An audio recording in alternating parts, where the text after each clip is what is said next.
Bonjour et bienvenue sur Anglais Cours Club. Aujourd'hui, nous allons voir la différence qui existe entre le verbe to get et le verbe to take.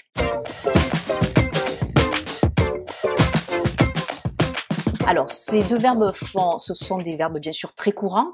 Donc, to take, ça veut dire prendre, et to get, ça veut dire beaucoup de choses.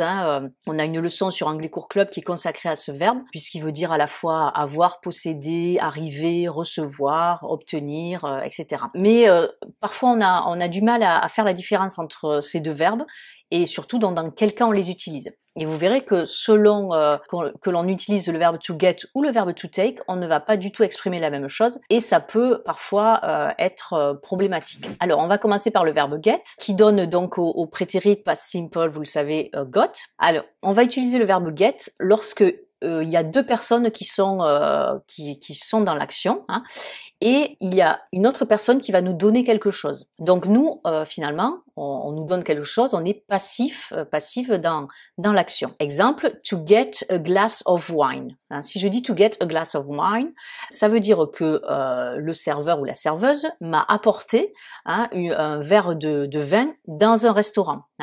Donc là, vous voyez bien qu'il y a deux personnes qui sont dans l'action, moi et le serveur ou la serveuse, et c'est cette personne qui vient m'apporter un verre de vin. Donc j'ai payé et après je vais consommer. Alors que si je disais to take a glass of wine, là, ça existe bien sûr, mais c'est prendre un verre de vin chez soi. Donc là, vous voyez déjà la différence qu'il existe entre le verbe to get et le verbe to take. C'est-à-dire que quand je vais dire I'm taking a glass of wine, eh bien là, je vais prendre dans mon placard, par exemple, ou une bouteille de vin, je vais me servir du vin et je vais le boire chez moi. Donc ici, avec le verbe to take, qui donne au prétérit to simple past took, vous faites quelque chose. C'est vous qui faites l'action et vous êtes toute seule ou tout seul. Il y a qu'une personne. Donc vous êtes actif dans l'action. En revanche, si on est dans un restaurant par exemple et qu'on dit I'm taking a glass of wine, bien là, ça voudrait dire qu'on le dérobe, qu'on le vole, ce verre de vin, puisque a priori, je n'ai pas le droit d'aller prendre un verre de vin en dehors de chez moi, dans un magasin ou dans un restaurant. Donc là, to take sans permission, ça voudrait dire dérober ou voler, ce qui est en anglais to steal. Alors, pour que ce soit un peu plus clair, je vais vous donner des exemples. Premièrement, avec le verbe to get, on va dire I got a diploma, I got a degree. Donc diploma ou degree qui veulent dire un diplôme. Évidemment, là c'est une institution scolaire qui m'a donné un diplôme, je le prends et donc on est bien dans le cadre du verbe to get. Il y a deux personnes qui sont impliquées et on me donne quelque chose. Pareil pour to get a job, ou to get a position, obtenir un travail. Donc là, c'est l'employeur qui me donne un travail. Toujours dans le domaine professionnel, to get a wage or a salary or a pay ou a paycheck.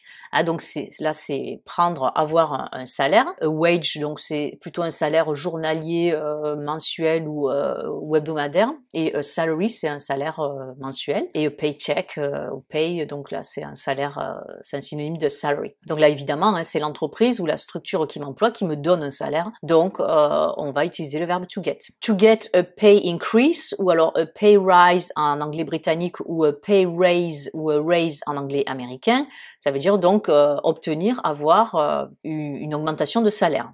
Increase qui veut dire augmenter et rise qui est un synonyme qui veut dire aussi augmenter. Donc là pareil, c'est mon employeur qui m'octroie une augmentation de salaire. Donc je le prends pas.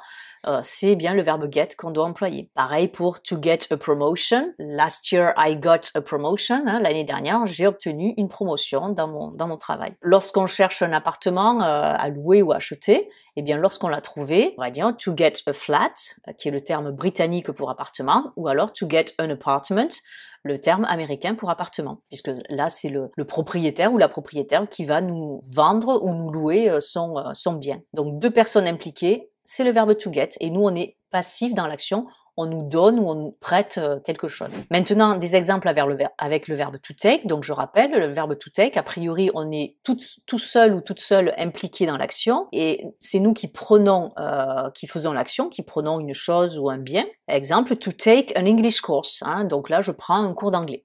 At the moment, I'm taking an English course. En ce moment, je prends un cours d'anglais. To take a test ou un exam.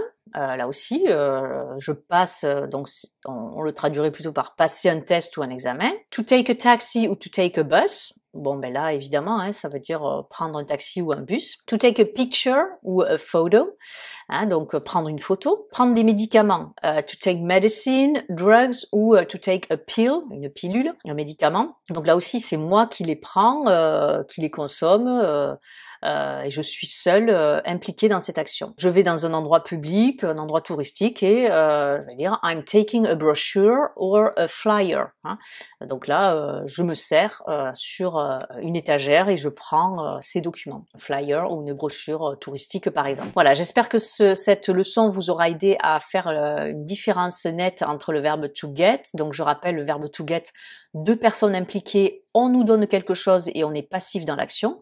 Alors que le verbe to take, nous sommes seuls ou seuls dans l'action, nous faisons l'action, donc on est actif, et donc là, on prend quelque chose. Sur ce, je vous souhaite une très bonne journée et je vous dis à très bientôt pour de nouvelles aventures sur Anglais Cours Club. See you pretty soon for new adventures on Anglais Cours Club. Bye bye and take care.